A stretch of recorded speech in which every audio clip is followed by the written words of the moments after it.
Majority का मतलब होता है मजबूत। जो लोग मेजॉरिटी में रहते हैं उनका ये फर्ज होता है कि माइनॉरिटी को देखभाल करें, माइनॉरिटी के साथ नाइंसाफी ना हो।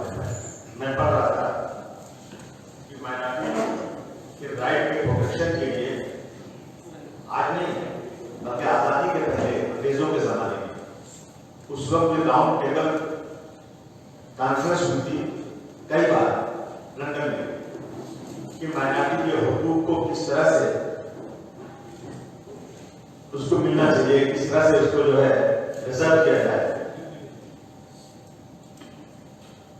ये हमने लंदन से लिया, इंग्लैंड से लिया कि एक आदमी एक वोट, यानी आदमी एक वोट इस मुल्क का रहने वाला कोई भी आदमी ले सकता है और उसको उतने ही हक है जितना समाज के सबसे बड़े आदमी हुआ है, बराबर बदल रहा है। ये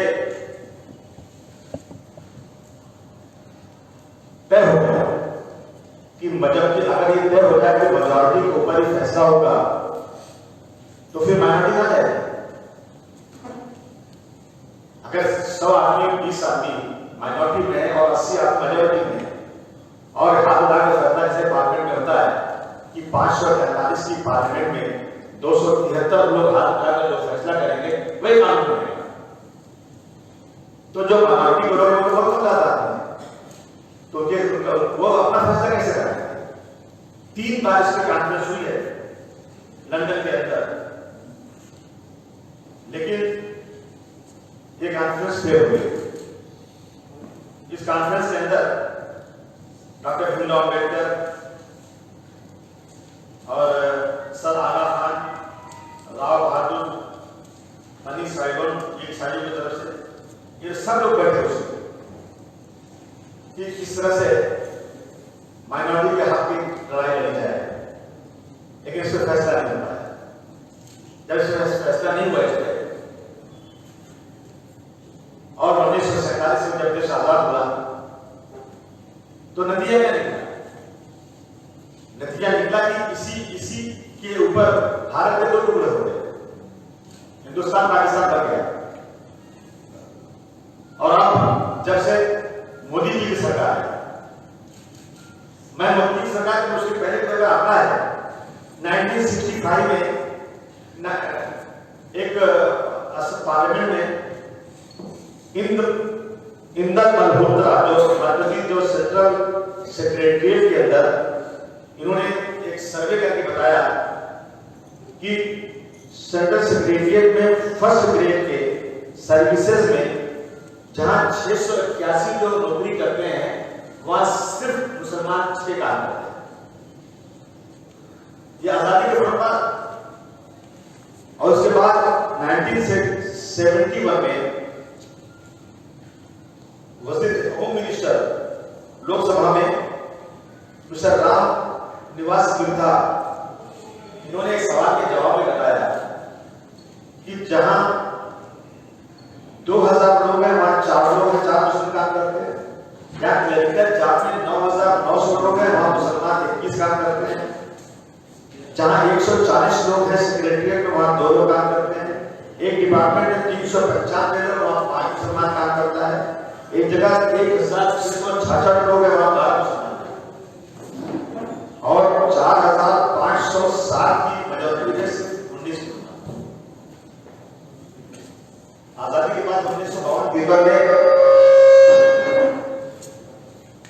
1952-53 में जवाहरलाल नेहरू ने कहा, ये बहुत तशवीश की बात है, बहुत फिक्र की बात है कि आज फौज में मुसलमान दाल में नमक के बराबर रह गया है।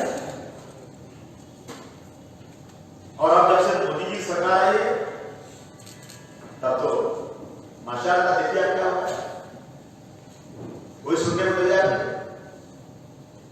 इसके पहले रिपोर्ट आई थी वो सच्चा कमेटी की, मैं पार्लियामेंट में था, मुझे अच्छी तरह याद है कि हमें दिल्ली में एक क्लब में बुलाया गया और जो इसके मेंबरान थे सच्चा कमेटी के, उन्होंने हम लोगों से बातचीत किया कि जब पार्लियामेंट में बहस होती तो आप लोग जरा सुनिए कि इस रिपोर्ट में क्या हमने पाया। जब पहली बार उन्होंने कहा कि हमारी सच्चा कमेटी की रिपोर्ट पूरे देश में गई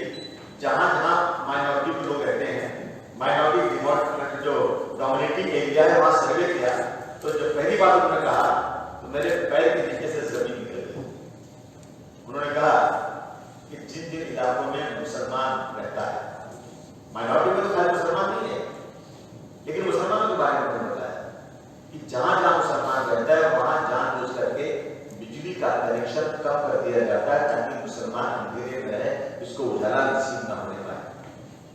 सच्चा को मुसलमान नहीं वो हिट कर रहे थे।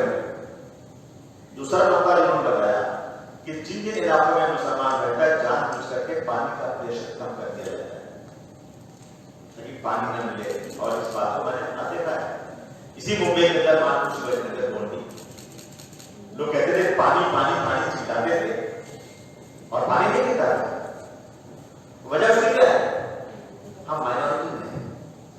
आप इस बात को मानेंगे कि हमारा मुसलमान कोई भी मंत्री आज टिकट मांगने वाला नहीं है। आज हमारा मुसलमान अगर कोई है तो अपनी पार्टी का चपरासी है। आप नाम के लिए तो नवाब मलिक, आरिफ नसीम, अभी एक नए आ गए हैं मोहम्मद असलम, जितने भी नाम देंगे ये बेचारे तलवे चाहते हैं प्रधानमंत्री के और पार्टी के प्रेसिडेंट लोगों की कि भाई तुमको जो भी करना करो, मुझे मंत्री का पद दे दो, नहीं देते तो जो बाजार की लाभर्ती दे दो, मेरे को गाली मिल जाए, काम हो या नहीं भाग हो जाएगा। रिजर्वेशन नहीं मिल जाए, कौन दिलाएगा? आप बोले दिला और प्रधानमंत्री का काम करेगा, आपको कभी कभी मैं प्रधानमंत्री का चिंता करूंगा। तो माइनॉरिटी में रहने का कितना वो है, आप इस बात को देख लीजिए। आप किसी चीज को देखिए, आजाद इसमें डॉक्टर भीमराव अम्बेडकर ने कानून बनाया और उन्होंने कहा कि सिर्फ मुस्लिम नहीं, जो अनटचेबल लोग, पहले दलित को अनटचेबल बोलते, अनटचेबल एससी एसटी, मुस्लिम, क्रिश्चियन, जैन, पारसी, बुद्धिस्ट और अभी तो वो क्या है, लोग क्या है, जूस, यहूदी, ये सब माइनॉरिटी। लेकिन हालत सबकी खराब, सबसे ज्यादा खराब किसकी है? मुसलमान। आज आप देख रहे हैं किसानों का आंदोलन चल रहा है, मैं दावे से कहता हूं कोई मुसलमान या आंदोलन करके दिखाए, लाशों के बाद पता नहीं चलेगा कहां चलेगा। हमें कहा डॉक्टर भीमराव अम्बेडकर ने कि आसमान में जाकर बैठा कोई व्यक्ति हो या सड़क पर भीख मांगने वाला कोई हो, दोनों में अंतर नहीं, साफ मिलेगा। कहां मिल रहा है? नहीं मिल रहा है। आज जब जिहाद के नाम पर मुसलमानों को परेशान किया जाए, जबकि मौलाना साहब ने बताया जब जिहाद नाम की कोई तंजीम है नहीं। एनआईए, नेशनल इन्वेस्टिगेटिव एजेंसी, जो भारतवर्ष की सबसे बड़ी एजेंसी है, जो बहुत ही बारीक बीनी से इंक्वायरी करती है, उसने इंक्वायरी किया केरल के केस में और कहा कि सर, उसने कहा और हाई कोर्ट के जज ने फैसला किया कि ये किसी का पर्सनल शादी ब्याह का मामला हो सकता है, लेकिन लव जिहाद नाम की कोई तंजीम देश में नहीं। आज कन्वर्जन की बिल यूपी में आया है, जबकि कानून कहता है कि 18 साल उम्र के बाद कोई भी व्यक्ति अपनी मर्जी से अपने किसी धर्म में जा सकता है, तो उसको रोक नहीं सकता। जो माँ बाप पैदा करते हैं, बच्चे को बड़ा करते हैं, अपने 18 साल तक उसको पाल पोस से बड़ा करते हैं, 18 साल हो गया उस बच्चे के शादी के मालिक माँ बाप नहीं बल्कि वो बच्चा खुद है। क्या है सारे देश में हो रहा है? कानून क्या है देश में? आज पूरे देश में कोई भी ऐसे मुस्लिम तंजीम नहीं है कोई व्यक्ति को हम गैर मुस्लिमों को लाकर शादी करके उसके बच्चों को हिंदू बनाएंगे। लेकिन खुलेआम हिंदू महासभा आरएसएस के लोग कहते हैं कि हम इतने दिनों में 121 मुस्लिम लड़कियों को बेटी बचाओ और बहू लाओ के नाम पर लाएंगे और हम इनको हिंदू बनाएंगे और हम इतने लाख रुपए देंगे, आओ मकान चेंज करो। यही धर्म है कि चिल्लाते फिर रहे हैं बाबा ना बाबा, हमने ऐसा कुछ किया क्या है? क्या हुआ देश में? बहुत सा कानून देश में लागू हुआ है। माइनॉरिटी को पूरा हक दिया गया कॉन्स्टिट्यूशन के अंदर कि वो अपने मजहब में चल सकते हैं, अपने मजहब जो चाहे अपना जो है कॉलेज अपनी एजुकेशन कॉम्प्लेक्स बना सकते हैं, लेकिन सब किताबों में लिखा हुआ है इम्प्लीमेंटेशन रोका जा रहा है। यह देश जा रहा है। इसलिए हमने सोचा कि कम से कम हम अपने गांव के लोगों को बुलाएं, अखबार वालों को बुलाएं, उनके सामने बातें करें कि भाई इस देश में जो हो रहा है उसको कम से कम कहीं न कहीं रोके जाना चाहिए, वरना फिर वही हालत हो जाए देश में कहीं कि जो एक बार ये देश बन चुका है, टुकड़े टुकड़े हो चुका है, अब इस देश के टुकड़े नहीं होना चाहिए, क्योंकि हमारा देश एक विशाल देश है जहाँ हिंदू मुस्लिम सिख ईसाई सब रहते हैं, सबके लिए कानून बना हुआ है। और इस कानून को तोड़ने की कोशिश हो रही है। सर यूसुफ ने कॉलेज बनाया था जो विश्व के अंदर पैसा निकला जमीन और अंग्रेजों से एग्रीमेंट किया। यह पैसा सर यूसुफ का था, किसी के बाप का नहीं था, किसी अंग्रेज हुकूमत का नहीं था कि भाई माइनॉरिटी कमजोर है इसलिए मैं अपने पैसे से जमीन खरीदता हूं, कॉलेज बनाता हूं, यहां पर हॉस्टल बनाता हूं, ये बच्चे इसमें पढ़ेंगे। और 1947 तक बच्चे पढ़ते थे उसमें। जैसे आजादी आई सरकार ने कहा नहीं, ये माइनॉरिटी का कॉलेज नहीं होगा, ये सरकारी कॉलेज होगा। हम चिंता है। और जो लोग जब वोट देना था तो चाहे शरद पवार साहब हो, चाहे विलास राव जी हो, चाहे कौन, ये दोनों पार्टियां जो माइनॉरिटी का वोट लेती है, इन्होंने अपने मैनिफेस्टो में लिखा कि वोट देना था ना, कि हमको वोट दो, हम चुन कर आएंगे ना, तुम्हारा कॉलेज, तुम्हारी जगह सर यूसुफ कॉलेज की जगह इस्माइल यूसुफ कॉलेज दे देंगे आपको, क्योंकि आपके पास एजुकेशन कॉम्प्लेक्स नहीं है, आप लोग एजुकेशन में पीछे जा रहे हो, आपका रिजर्वेशन नहीं है, आपको आपकी जमीन जो हमने हराम होने के लिए वापस दे देंगे। हम बात करते हैं सर दे दीजिए, हमारी जमीन नहीं दे। अदर सबको तो बदल दो इंसान क्वेश्चन का, वरना वक्त करते हुए बदल देंगे। इनके बात जमीन नहीं है, हम लोग नहीं दी जा रही, बार बार कोशिश करने के बाद इनकी बात सुन रहे हैं। मुझे याद आ रहा है, मैं जब पढ़ रहा था कि मुसलमान पता है,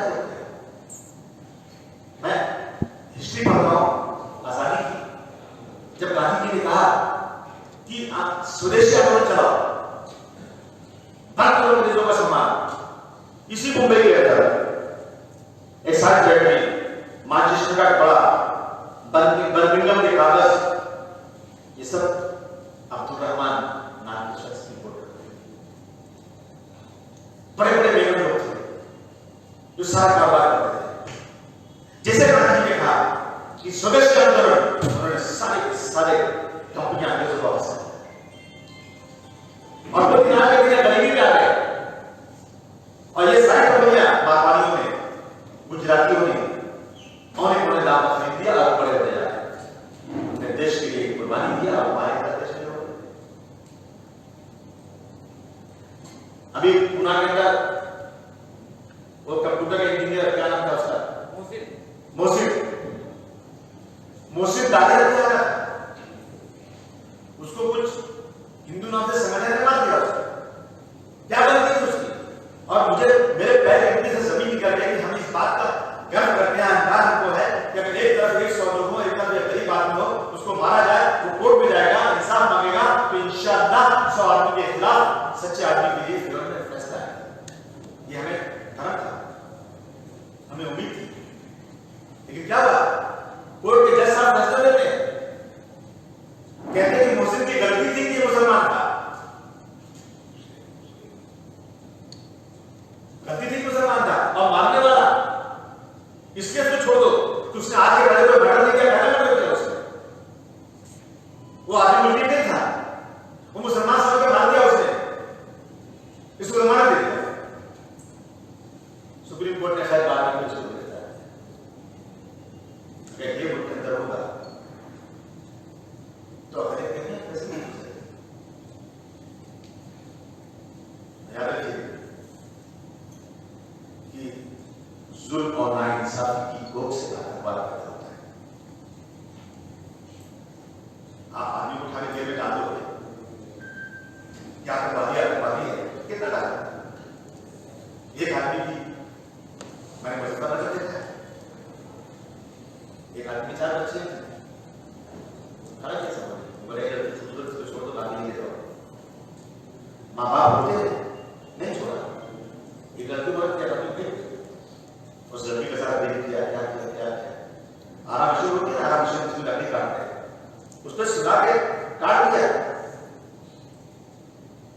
समाजवादी की सरकार ने गिरफ्तार किया तो बीजेपी की सरकार ने आने के बाद सबको मुकदमा वापस लिया। क्या बात है, कैसे इंसान?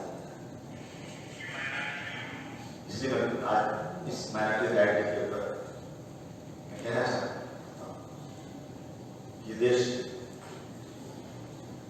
इंसानियत के नाम चलना चाहिए। ये लाल हरे पीले गुलाबी बैगनी और सफेद फूल खिलते हैं तो बनती है बाहर एक रिश्ता। ये हिंदू मुस्लिम सिख ईसाई पारसी जब साथ चलते हैं तो चलता है मेरा रिश्ता। जो लोग बड़ी कुर्सियों में बैठे वही नीचे लोगों को पुचकार रहे हैं तो क्या होगा देश? और याद रखिए, एक्शन का रिएक्शन होता है। आप आजमा लेना, एक तालाब में ठहरा हुआ पानी पत्थर मारे, लहरें टकराएंगी दीवार से जाकर, वो बोल नहीं सकती, कुछ नहीं कर सकती, तो टकराती है जाकर दीवार से। एक मरते हुए आदमी के बदन में सांस दाखिल होगी ना, उसको मारो झाड़ रिएक्ट करेगा, मारने का रिएक्शन तो जरूर है, बदन हिलेगी। और एक कुत्ते को शेर दौड़ाए, कुत्ता बिल्ली को शेर दौड़ाए, बिल्ली भागी जब से रहेगा अब मेरी जान रखने वाली नहीं है, तो एक बात पलटेगी और शेर का हमला करेगी, कितने मर जाएगा। एक्शन का रिएक्शन बहुत खतरनाक। ऐसा ना हो कि एक्शन का रिएक्शन शुरू हो जाए देश में।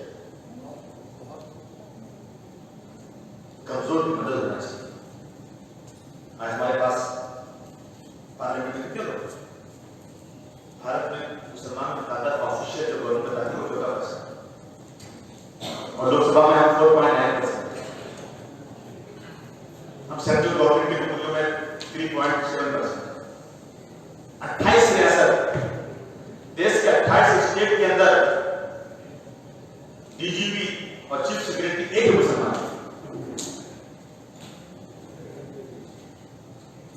धर्म के नाम पर दिया जाता है और मोदी जी इस मुल्क को म्यांमार बनाना चाहते हैं। CANCR क्या है? एक ही बात कहना चाहता हूं दोस्तों, 50-70 सालों से सोई हुई अपनी कौम, मैं उसको नींद से जगाने आया हूं। 70 सालों से सोई हुई अपनी कौम, मैं उसको नींद से जगाने आया हूं। तमाम कौमों ने तैयारी अपनी कर ली है, इस बात की तुमको खबर आ गई है।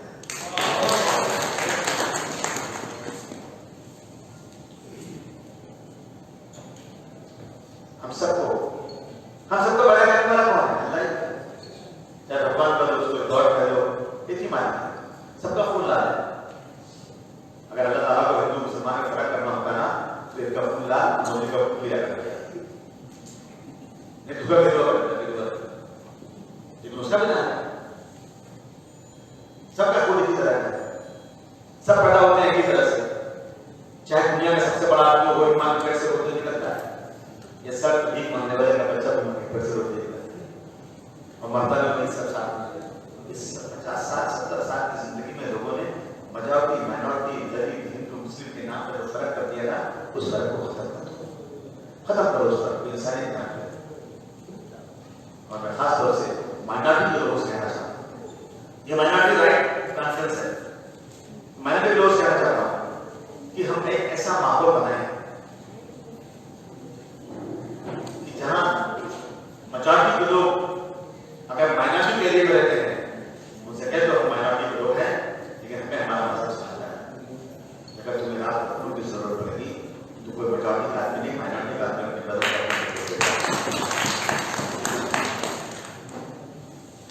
मेजॉरिटी के लोग माइनॉरिटी के साथ खड़े होना चाहिए और ये ना कि बिल्कुल मेजॉरिटी जो फैसला करेगी वही माना जाएगा, बिल्कुल हम बिल्कुल हमको नहीं है। हमारा राइट माइनॉरिटी का राइट रिजर्व होना चाहिए और उसके साथ नाइंसाफी बंद होना चाहिए।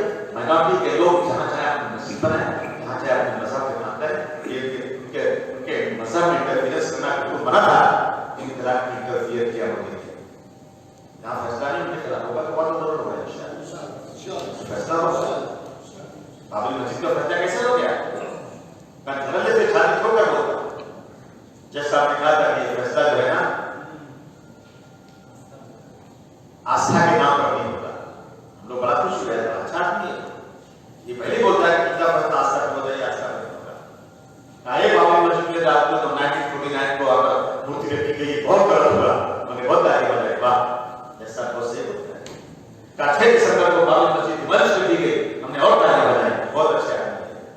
रात में फैसला किया जिसने बाबरी मस्जिद शहीद किया था उसी को दे दिया था, बिल्कुल मस्जिद बना दो। ये फैसला आस्था का हुआ कि नहीं हुआ? आस्था का फैसला हो गया तो कहां जाएंगे? ये रहेंगे, इसी मुल्क में रहेंगे और मरेंगे भी, जिएंगे भी यहीं पर। और इस मुल्क को फिर बढ़ने नहीं देंगे। मोदी जी समझ ले रहे हैं इस बात को। ये मुल्क हम सबका मुल्क है। हम अपने हमारे पुरखों ने इस मुल्क को अपने खून पसीने से सींचा है।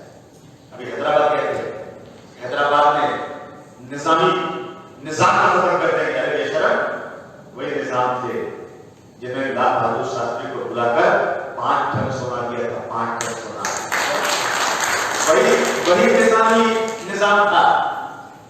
5 टन सोना दिया, वही निजाम जिसने बड़े बड़े अस्पताल, कॉलेज और यूनिवर्सिटी बना के रखा है। तुमने क्या बनाया? तुमने क्या किया? निजाम तो तुम्हारा खत्म होना चाहिए, सरकार तो तुम्हारी खत्म होना चाहिए, जो इस मुल्क में भाई भाई को बांटने का काम है। इंशाअल्लाह सब जगह पे रहेंगे, देखेंगे क्या होगा। ये गांधी जी ने सिखाया है, जब मौका आएगा हम बोलेंगे अपनी बातें। जुल्म को अपने हाथ से अगर पकड़ो नहीं सकते तो जबान से बोलने की ताकत हमारे पास है, और जिस दिन ताकत आ जाएगी हाथ पकड़ देगा इंशाअल्लाह। मैं फिर आप सब लोगों का बहुत शुक्रिया अदा करता हूँ कि मैंने भी गाइड किया, मोबाइल बातें सुनी, चर्चा होती रहेगी, बातें होती रहेंगी, ये लड़ाई रहेगी।